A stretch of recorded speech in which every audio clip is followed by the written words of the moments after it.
peppering you always to pay attention to what the left hand is doing. Of course, even looking at things in this way, a lot of people will attempt to label you a fearmonger simply for not going with the general consensus and saying, oh yes, everything's roses, we're all going to be led to safety. Now, I don't really trust that type of thinking. I always like to consider the worst and hope for the best, but always look at what the worst could be and always look at where we may be being led through all these things. And I don't think this is fear-mongering, folks. I just think this is being objective and it's being prudent, and it's very important that people always remember to think for themselves and don't allow themselves to be led by popular opinion. Most especially with the amount of theatrics we see going on in the world today. There's so much out there to lead people down certain pathways. And it's important for people to look at all the information that's being presented to them, but through it all, it's extremely important that people always remain objective and always remember to think for themselves. Just because a lot of people think something is true doesn't make it true. Just because a lot of people think something is right doesn't make it right. Just because a lot of people think something is good doesn't mean that it's good. You don't have to always follow the general consensus just because that's where it's going. In a case of truth, even a minority of one who thinks that way does not alter the truth of the matter. And certainly I'm not saying remain so skeptical that you won't jump on board with anything. I'm just saying keep an open mind and don't allow hubris to dictate your actions, because that's often the case. When we hear information that we like or we think this is going to support where we want the world to go, and there seems to be a general consensus that this information is true, very often we put our guard down and we sit back, watch the sideshow and hope to be saved. And very often we forget about plan B or plan C or whatever else we had going on, because now we can suddenly see this new saviour dawning on the horizon. But very often it just turns into something of the present, and we just get distracted away from whatever path we were on again, and been convinced to drop whatever activism ball we were bouncing and simply sit back. Which is so often the case. And I see a lot of that happening at the moment with the direction the blockchains and cryptocurrencies are taking, and I also see a lot of it happening with the advent of the QAnon phenomenon. A lot of people are sitting back and looking at this and saying, oh my God, this is all for real. All of the bad people are going to be arrested, and they're sitting back and waiting for this big change to happen. In many cases, hubris seems to be dictating people's mindsets, and they don't seem to be discussing any type of backup plan should things not go the way they think they're going to go. The problem is that a lot of people are looking at this information and they're thinking, well, things are going the way we've always wanted them to go. It's all going to happen, and I don't have to do anything about it. I don't have to maintain my focus anymore. I can just sit back and watch it all unfold. And the question is, are things unfolding the way they should as a natural result of human intellectual evolution or human spiritual evolution? Or is humanity simply being led into a certain direction whereby they think they are becoming freer, but really what is happening is they're becoming under control? You know, a lot of this stuff that we're seeing is basically removing human decision making from certain equations. It's putting it all under the control of AI. And this is the case even with the blockchain, because the blockchain is basically its own thing and it runs its transactions and its ledgers in its own way. It removes human decision making from the chain. And this is a good thing in many ways, as it decentralizes control of currency, but it also removes decision making from the minds of the average man on the street. You know, certain aspects of our lives that we're used to doing, certain things that make us human, these aspects of ourselves are being removed from us. And the machine is making more and more decisions that control everyday actions of our lives. You know, as I said, a lot of people think this is a good thing because they're applying it to the currency and they're looking at the control that central banks have had over the currency for so long and the damage that it's done, and so decentralizing that control seems as a good thing. And yes, it is in many ways. But if that decentralization removes decision-making from the minds of the people, from the hands of mankind in general, then it could lead to a place that is not exactly where we want it to go. That's the thing. You've got to step back and look at this and keep an open mind and be sure to put everything on the world stage. And be prepared to step back and always keep the bigger view. Always look at the bigger picture. And it's the same with the QAnon phenomenon. You've really got to step back and look at this and put it where it belongs. And bear in mind, folks, that all the world is a stage, and even if the information that QAnon is putting out is true, and even if there are going to be a whole bunch of arrests, it's very important to step back from that as well and look at the bigger picture and see what is changing on the ground for the people and what is changing in regard to the world situation, even should these mass arrests actually happen. Because underneath the entire thing is the smart grid that is still rolling out, and nothing seems to be addressing that. You know, we're seeing all this talk of Pizzagate and pedophiles and all sorts of stuff like this, the Rothschilds, the Clinton Foundation, executive orders freezing the assets of people that are involved in human trafficking. And frankly, that would be just about every government on earth, so I don't know how you're really going to pull that one off. But really, looking at all of this, folks, this is setting certain wheels into motion, but underneath it, again, is the smart grid, the Internet of Things, and the digital surveillance system that is all coming online, the digitization of currency, China's new One Belt, One Road initiative, and everything that I've been talking about in previous shows. It's all still going on beneath the surface while everybody is distracted with this political theatre and this talk of mass arrests that's going on.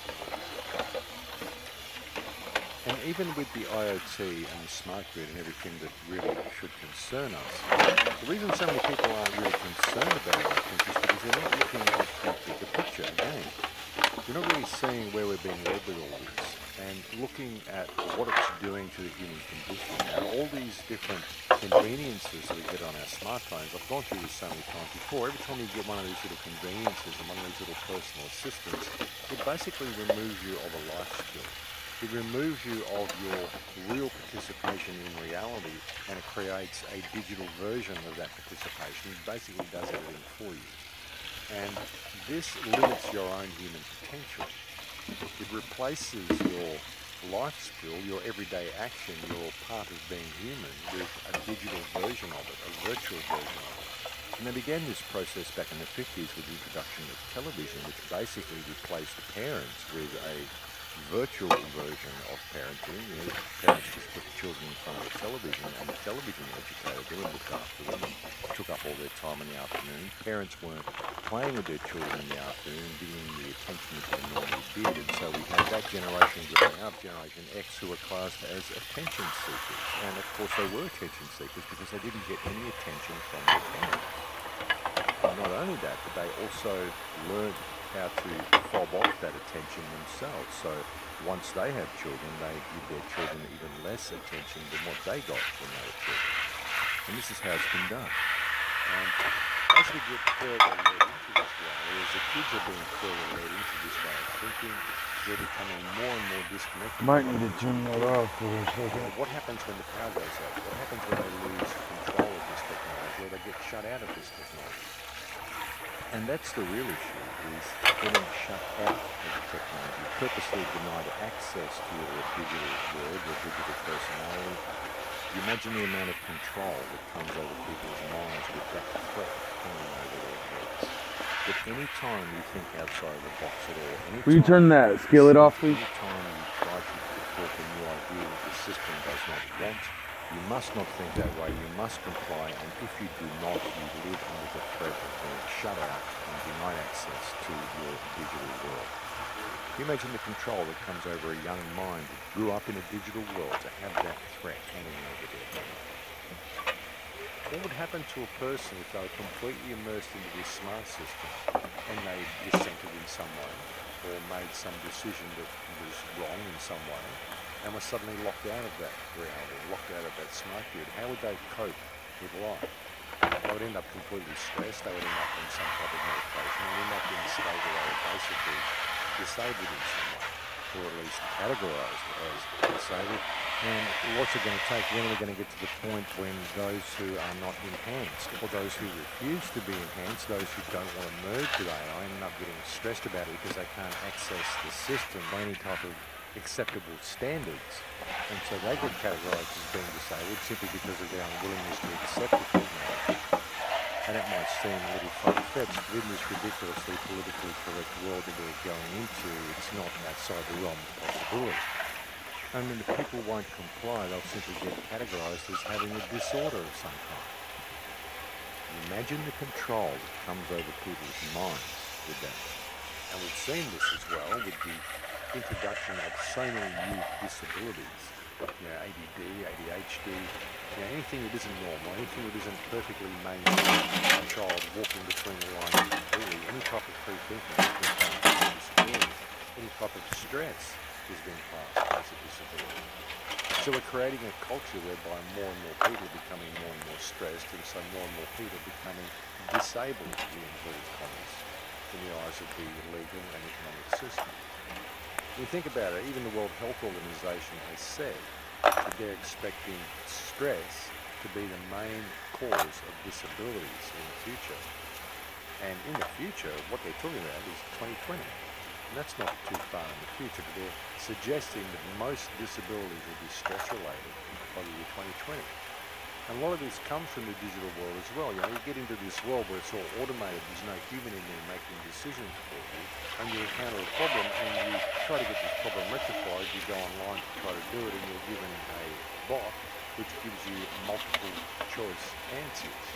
But what if one of those choices isn't the choice that suits you? What if you need to speak to someone and that option simply isn't there? You end up stressed. You end up not in a situation where you get what you want. You can never really get the problem rectified the way you would like it to be rectified. You always have to settle for some sort of compromise or some decision that is made by the machine. And this results in stress. So the whole thing's in play, and you get to a point where you realise that this is where we are being led. We are being led into a point, into a place, where as the system becomes more and more automated, more and more mechanised, people lose more and more employment and human decisions are removed from situations more and more. We get to a point where basically the entire human race ends up on a disability pension, or most of it anyway, because most of them simply can't function within the system. If they can't function within the system, if their jobs are being removed, and their normal life skills are being removed, well, what way can you compensate for these people? Well, the best way to do it is to put them on some sort of disability pension. And the way you do that is to make every loss of life skill, every life skill they've lost, and every emotion that they feel or any wish to express that emotion, if it's anything apart from bland happiness, becomes a disability. So they're basically disabling the entire human race, and they're putting them all on the trash heap. And you look at the disabled people within our society, folks, these are people who are basically put last. In many cultures, they're put last. They're kept well under the poverty line, and they're never really given a leg up in any way. And this is all done under the guise of caring for them. The government gives them benefits under the pretense of caring for them, when the fact of the matter is that it's the government that's creating most of these disabled people anyway, because most of what they are classing as disabilities are simply stress-related, or they're related to a loss of life skills, all of which is a result of the actions of government. Well, a result of the actions of government and the system anyway. And I know this probably sounds a little difficult for people to deal with and a little difficult to take, and I'm not saying anything about people with normal disabilities. I mean, there's a lot of people out in this society who have disabilities, very genuine disabilities, who need looking after. What I'm saying, though, is that in this politically correct environment and in the type of world where any type of thinking outside the box is being classed as a disability. I mean, we've even heard anti-authoritarian syndrome. Someone who doesn't respect authority, doesn't want to do what they're told all the time. This is actually being seen as a disability.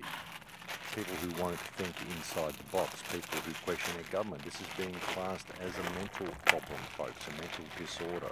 So it's very easy to categorize anybody who doesn't think the way you want them to think as being disabled, and that's what is happening. That's how they're getting around all of this. That's how they're getting around the legal system. It's how they're getting around people's need to stand up for themselves by simply categorizing them as being disabled or mentally unstable and putting them on medication. This, of course, has all been achieved via the gradual dumbing down of the human race as well. You know, the education system, and again, the things that we get on our mobile phones, all the little smart conveniences we get to help us out in our lives all the time, which prevent us from thinking for ourselves. And it's like anything becomes atrophied. As I said previously, if you don't use something, it becomes atrophied. If you don't use your legs, if you sit in a chair for 20 years and don't use your legs, they become atrophied. It's the same with your sight, it's the same with No, your they're hearing, cooking though. it's the same with your brain as well. If you don't use it, if you don't continue to grow those neural pathways, then they disappear. It's a simple fact that people use a GPS to navigate their way around their own city that they live in. So they don't have to think about where they're traveling. They don't have to think about whether they need to turn left or turn right, or they don't have to think about where they're going. They don't have to learn their way anywhere, because the machine will take care of it all for them. The machine will think for them, turn right here, turn left there, roundabout coming, merge with the traffic here. The GPS will even tell you that you need to merge with the traffic on the highway. When you're entering the on-ramp on a highway, it will tell you in 400 meters you need to merge with the traffic. Well, of course you do. You're entering a highway. You know you need to merge with the traffic. You don't need to have a machine to tell you. But what this does is it prevents people from thinking about anything. It turns people into these little automatons, these little drones that just do what they're told. Turn left here, turn right there, lift the right leg, lift the left like that one? Soon you'll have little implants telling you you have an itchy thigh, you need to scratch it, and it'll tell you how to scratch it. It's getting that bad. What this all does is it gradually removes people of their neurological powers. It removes people of their cognitive function. It prevents people from being able to think clearly about anything. It just shuts their brains down. And that is what all of this stuff is doing. That's what all these conveniences are doing. They're removing you of your life skills. Most people don't know how to do any of the most simplest tasks in life anymore, because they need to be told. Mama don't care if she to read instructions on how to do it. She can snack all day and be just fine. Which tells them what to do. As I said a few shows ago, we've got people leaving school, people leaving college who do not even have the intelligence to know how to operate a tape measure. I mean, this is pretty bad, folks. This is a result of the system working purposefully to dumb down humanity. And in that sort of a situation where you don't have any life skills and you don't even have the ability to think clearly, to be able to put two and two together or be able to do the most basic functions without getting a packet recipe or something on how to put something together.